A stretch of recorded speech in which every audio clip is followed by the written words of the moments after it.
Thus far, we have already discussed Articles 21 to 38. Now, we will endeavor to discuss Articles 39 to 61. As to subsidiary penalty in Article 39, subsidiary penalty is a penalty that takes the place of the fine in case the convict is insolvent. Take note that subsidiary penalty is neither a principal nor an accessory penalty but merely a substitute penalty. It is imposable whether the violation is under the revised penal code or under special penal laws. And it applies in either two situations. One, when there is a principal penalty of imprisonment and it carries with it a fine, or when the penalty is a fine only. Since a fine is not an accessory penalty, it must be expressly stated in the judgment. Meaning to say, the judgment should provide that in case of non-payment of the fine, the convict shall be required to undergo subsidiary penalty. So, even if subsidiary penalty is proper in a case, but the judge failed to state in the sentence that the convict shall be required to suffer subsidiary penalty in case of insolvency to pay the fine, then the convict cannot be required to suffer subsidiary penalty. The convict also cannot choose not to pay the fine and instead serve the subsidiary penalty. The convict does not have that option. Republic Act 10159 amended Article 39 by changing the rate of subsidiary penalty at 1 day for every amount equal to the highest minimum wage prevailing in the Philippines at the time of conviction. Before, it was 1 day for every 8 pesos. Now it is 1 day for every highest minimum wage, or equal to the highest minimum wage prevailing at the time of the accused's conviction. So, by way of example, let us say the fine is 1,000 pesos. If the highest prevailing minimum wage at the time of the accused's conviction is 500, then 1,000 pesos divided by 500 will result in 2 days. No? The convict will have to suffer subsidiary penalty for 2 days. Additional penalty, subsidiary and additional penalty for 2 days. Now, these are the rules in the computation of subsidiary penalty. If the penalty is imprisonment and fine, or if the penalty is destierro and fine, or if the penalty is suspension and fine, the convict cannot be made to undergo subsidiary penalty more than 1/3 of the duration of the principal penalty, and in no case shall it be more than 1 year, whichever is lower. However, if the penalty is fine only, the most that the convict will be required to undergo subsidiary penalty is 6 months. Depending on whether the felony committed is grave or less grave. Otherwise, only 15 days if the felony committed is only light. The term subsidiary imprisonment is wrong because subsidiary penalty is not only served by subsidiary imprisonment. It follows the nature of the principal penalty. If the principal penalty is destierro, the non-payment of the fine will also bring about the subsidiary penalty of destierro. If the means of the convict should improve, even if he has already served subsidiary penalty, he shall still be required to pay the fine, and there is no deduction for that amount which the convict has already served by way of subsidiary penalty. So let us say the convict failed to pay the fine and the court imposed upon him a subsidiary penalty of imprisonment. If later on it is found out that the convict or the means of the financial means of the convict have improved, he will still be liable to pay the fine.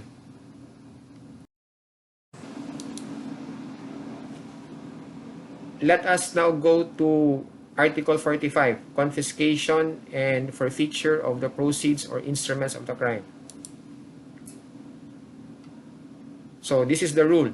Every penalty imposed carries with it the forfeiture of the proceeds of the crime and the instruments or tools used in the commission of the crime. For example, proceeds from the sale of shabu or the shabu itself, or the motorcycle used by the thief in escaping after snatching a pedestrian's necklace. If the accused is convicted, these pieces of evidence, the shabu or the proceeds from the sale of shabu, the money obtained by the accused after selling shabu, or the instruments or tools used by a criminal, like the motorcycle used by the thief in escaping after he snatched a pedestrian's necklace, will be forfeited and confiscated in favor of the government.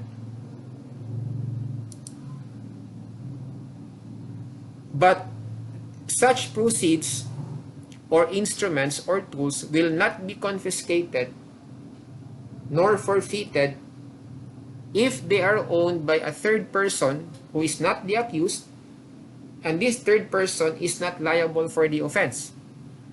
Nevertheless, articles not subject of lawful commerce shall be destroyed. So, in my example a while ago, if the motorcycle used by the thief is owned by another person and that other person was not part of the crime, neither did he know that the thief was going to use his motorcycle in the commission of the crime of theft, then even if initially we can say that the motorcycle was used as an instrument in the commission of the crime, but since it is owned by a third person, that third person can still file a motion for the release of the motorcycle in his favor, because that is an exception to Article 45.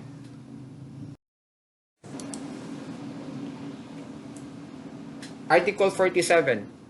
In what cases shall the death penalty be not imposed? Again, this article has become inoperative because RA 9346 has abolished the death penalty. In lieu of death, the court shall impose either reclusion perpetua or life imprisonment as the case may be. As to penalty for complex crimes in Article 48, this is the rule. In case of complex crimes, the penalty for the most serious crime shall be imposed in its maximum period. Okay.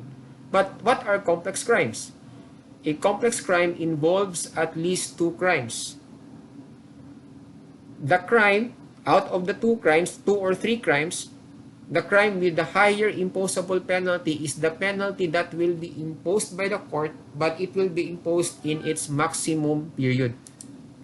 Now, as to what are the classes or kinds or categories of complex crimes, we will have a discussion of the same in a separate PowerPoint presentation. Article 49. Penalty to be imposed upon the principals when the crime committed is different from that intended. This article, take note, applies only when there is a mistake in the identity of the victim or error in personae, and the penalty for the crime actually committed is different from the crime the offender intended to commit. So, to repeat, Article 49 applies only when the circumstance happens to be an error in personae or mistake in the identity of the victim. It does not apply to praeter intentionem because praeter intentionem is already treated as a mitigating circumstance in Article 13, Paragraph 3. It does not also apply to complex crimes resulting from aberratio ictus or mistake in the victim of the blow because the same are already covered by Article 48, the previous article. The rule in Article 49 is this: compare the penalties of the intended crime and the crime actually committed. Now, the lower penalty between the two crimes will be the one imposed, but the same will be imposed in its maximum period. For example, X killed his father, whom he thought was Z, his neighbor. This is a clear case of error in personae. Here, the intended crime, which is homicide, because X wanted to kill Z, his neighbor, but the crime actually committed is parricide because it turned out that the person X killed was Y, his father. Now, the penalty for homicide is reclusion temporal, while the penalty for parricide is reclusion perpetua. Now, applying Article 49, the lower penalty between the two crimes will be the one imposed, but the same will be imposed in its maximum period. So, the maximum penalty for homicide, which is reclusion temporal maximum, will be the one imposed. However, if the intended and actual crimes are both homicides, there is no lower penalty to impose. Article 49, in such a case, will no longer apply. What about the third paragraph of Article 49? This paragraph is no longer necessary because it is already covered by Article 48 on complex crimes. Meaning to say, both Article 49, Paragraph 3 and Article 48 on complex crimes talk about the same subject matter, i.e., the same act of the offender which gives rise to another crime, in which case the penalty for the most serious crime shall be imposed in its maximum period. You can treat Article 49, Paragraph 3 as a mere surplusage because, as I have already emphasized, it is already covered by Article 48 on complex crimes. Let us now go to the rules of graduating penalties. I am referring to Articles 50 to 57 in relation to Articles 61 and 71. As already discussed, the penalties for the specific felonies in Book 2 of the Revised Penal Code shall be understood as applicable to the consummated felony and imposed against the principal offender. Now, Articles 50 to 57 prescribe the penalties to be imposed according to the degree of participation, whether principal, accomplice, or accessory, and stage of accomplishment, whether attempted or frustrated. However, with respect to the penalty for frustrated or attempted parricide, or frustrated or attempted murder, or frustrated or attempted homicide, the court, after considering the facts of the case, may, under Article 250, further lower the penalty by 1 degree than that imposed by Articles 50 and 51 of the Revised Penal Code. So, what this means is that when the crime happens to be either frustrated or attempted parricide, murder, or homicide, Article 250 allows the court to lower the penalty by 1 degree further. So, in frustrated parricide, for example, the basic rule is that the penalty to be imposed should be 1 degree lower than reclusion perpetua, which is reclusion temporal. But the court may, after considering the facts of the case, further lower the penalty by 1 degree more. So, even if the crime is frustrated parricide and the penalty to be imposable or to be imposed is reclusion temporal, the court may impose a penalty of prison mayor in accordance with Article 250. Example number 1. X tried to kill Y, his wife, out of jealousy after he saw her romantically holding hands with another man. X was later convicted of frustrated parricide. The penalty for consummated parricide is reclusion perpetua. The court, taking into consideration the fact that Y was also at fault, may impose the penalty 2 degrees lower such that instead of reclusion temporal, the penalty will now be prison mayor. Example number 2.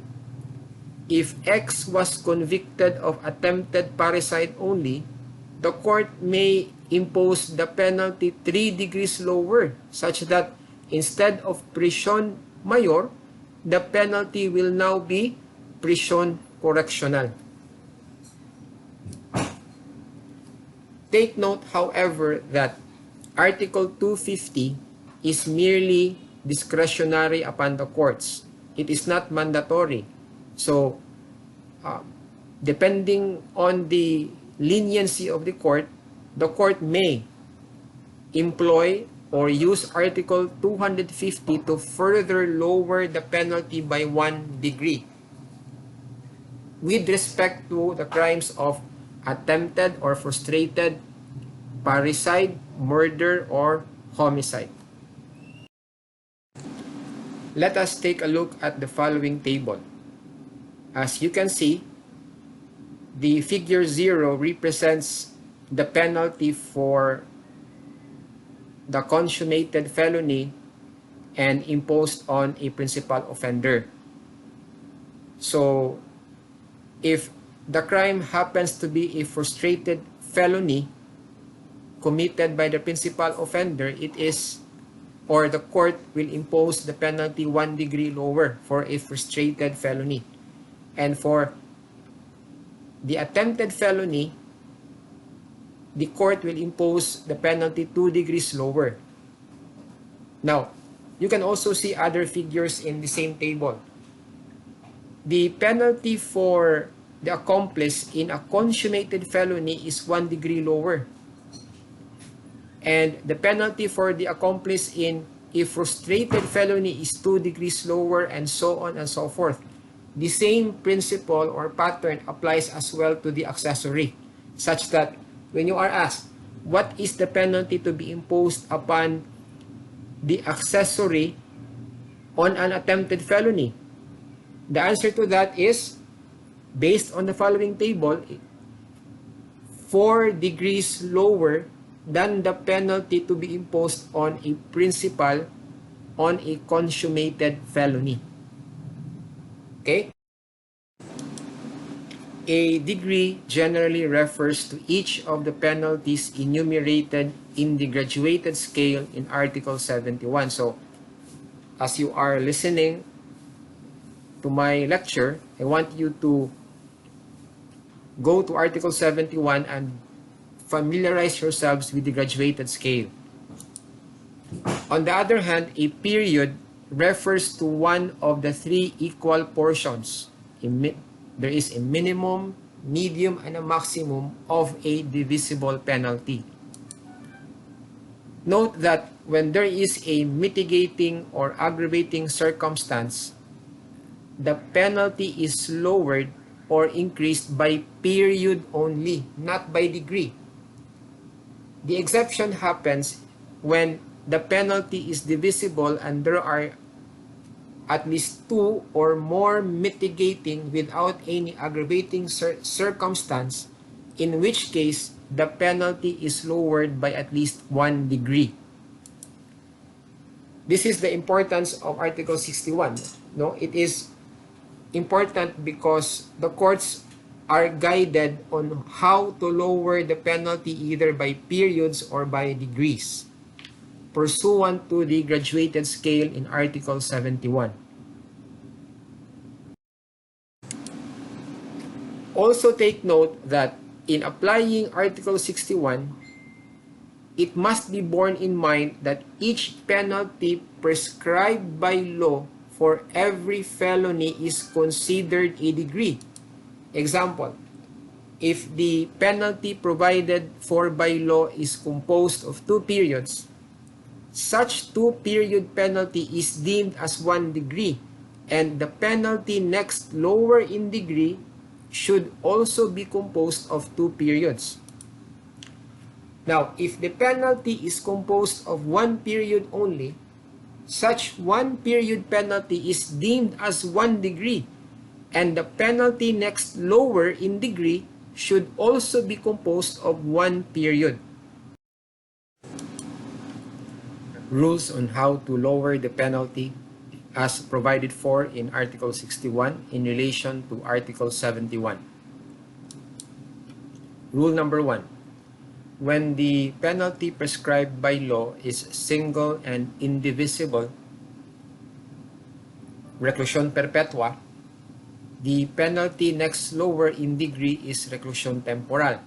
Now, take note that there is only one single indivisible penalty left in the revised penal code because RA 9346 had already abolished the death penalty. So when I talk about a single and indivisible penalty, always refer to that as reclusion perpetua. Now, how do I know that, or why is it that the penalty next lower is reclusion temporal? Because Article 71 says so. No? Try to look, or as you are listening to my discussion, look at article or read Article 71, and there you will see that the penalty next lower to reclusion perpetua is reclusion temporal. Rule number 2-A. When the penalty prescribed by law is composed of 2 indivisible penalties, reclusion perpetua to death, for example, but as I said, death penalty is no longer allowed. The rule is that, or the rule before was that the penalty next lower in degree is the penalty immediately following the lesser of the penalties. So the lesser of the penalties between reclusion perpetua and death is, of course, reclusion perpetua. Now, what does Rule 2-A say? The penalty next lower is the penalty immediately following the lesser of the penalties, reclusion perpetua, such that the penalty next lower is reclusion temporal. Now, an example of this is the crime of murder, the felony of murder. Now, prior to RA 9346, murder was penalized with the penalty of reclusion perpetua to death. So, rule number 2-A should have applied. But since the death penalty has already been abolished, the penalty for murder has been reduced to reclusion perpetua. In such a case, rule number 1 applies. Rule number 2-B. When the penalty prescribed is composed of 1 or more divisible penalties to be imposed to their full extent, the penalty next lower in degree is the penalty immediately following the lesser of the said divisible penalties. For example, if the penalty prescribed by law is reclusion temporal to its full extent. The next lower penalty is prisión mayor, also to its full extent.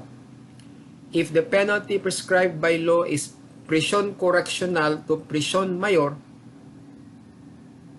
this refers to two divisible penalties imposed to their full extent. Then the penalty next lower is arresto mayor. Rule number 3-A. When the penalty prescribed is composed of two indivisible penalties and the maximum period of another divisible penalty, for example, reclusion temporal maximum to death, the penalty next lower in degree shall be composed of the medium and minimum periods of the proper divisible penalty and the maximum period of that immediately following.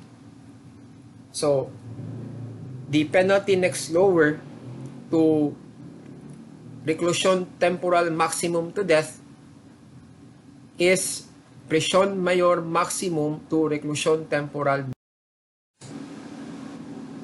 But just like rule number 2-A, rule number 3-A is already inoperative because RA 9346 has abolished the death penalty. Rule number 3-B. When the penalty prescribed is composed of one indivisible penalty and the maximum period of another divisible penalty, for example, reclusion temporal maximum to reclusion perpetua, the penalty next lower in degree shall be composed of the medium and minimum periods of the proper divisible penalty and the maximum period of that immediately following. Here, the rule is the same as in Rule 3-A. Rule number 4. When the penalty prescribed is composed of at least 3 periods corresponding to different divisible penalties, for example, prisión mayor medium to reclusion temporal minimum, the penalty next lower in degree is the penalty consisting of 3 periods down in the scale. So, if the penalty prescribed by law is prisión mayor medium to reclusion temporal minimum, the penalty next lower to that should also consist of 3 periods down in the scale. Prisión mayor correctional medium to prisión mayor minimum. Rule number 5-A. When the penalty prescribed is composed of 2 periods, for example, prisión correctional minimum and medium, the penalty next lower in degree should also be composed of 2 periods using the scale in Article 71. So that would be arresto mayor, medium, and maximum. Rule number 5-B.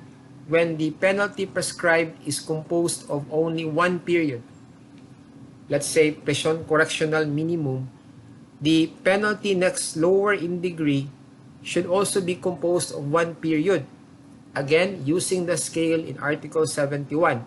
So that would be arresto mayor maximum.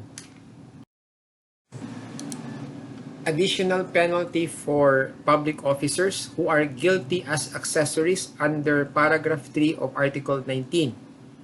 So the reference article here is Article 58.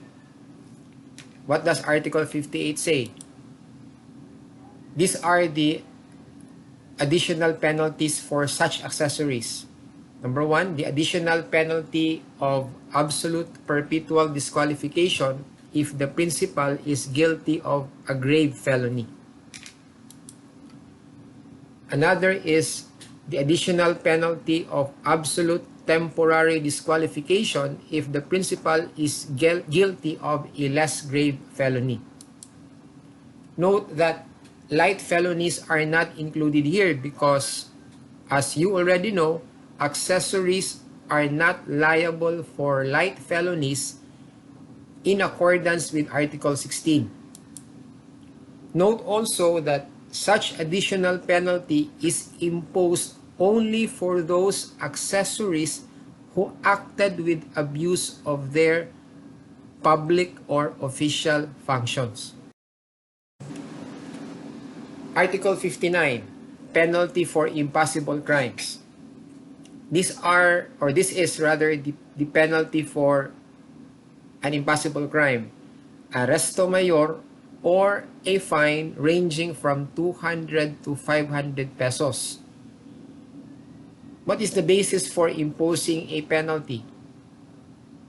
The basis here is the social danger created and the degree of criminality shown by the offender. Okay?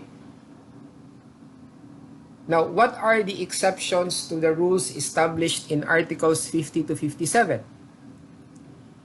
This means that Articles 50 to 57 will not apply if the law specifically prescribes a penalty for a frustrated or attempted felony or for accomplices and accessories. Examples: Articles 268 and 346. Article 268 refers to slight illegal detention, while Article 346 refers to the crimes of rape, corruption of minors, white slave trade, and abduction. Here, certain accomplices are punished with the same penalty as principals.